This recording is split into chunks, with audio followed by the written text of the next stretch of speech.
بسم اللہ الرحمن الرحیم۔ حضرت انس رضی اللہ عنہ نبی کریم صلی اللہ علیہ وسلم سے روایت کرتے ہیں، جو شخص 200 مرتبہ قل هو اللہ احد پڑھے تو اس کی 50 سال کی گناہ اس کے نامہ اعمال سے مٹا دیے جاتے ہیں۔ البتہ اس پر اگر قرض ہو تو وہ معاف نہیں ہوتا جب تک ادا نہ کرے یا صاحب حق معاف نہ کرے۔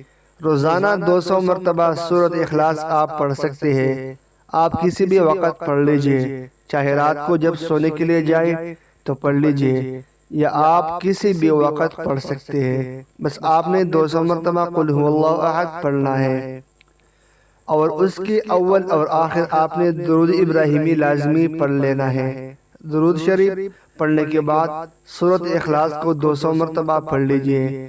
ہم سب گناہگار ہیں، اور ہمارے لیے اس سے زیادہ کیا بات ہوگی کہ ہمارے 50 سال کی گناہ مٹا دی جائے، اور اس سے بڑھ کر ہمارے لیے کیا انعام ہو سکتا ہے۔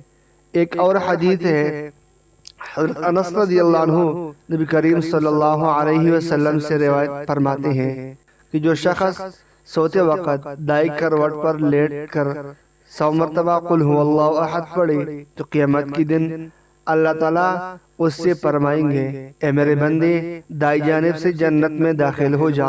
یعنی آپ اس سے اندازہ لگا سکتے ہیں کہ چھوٹا سا کام ہے، چھوٹا سا عمل ہے، اور اس کی فضیلت اور اجر بہت زیادہ ہے۔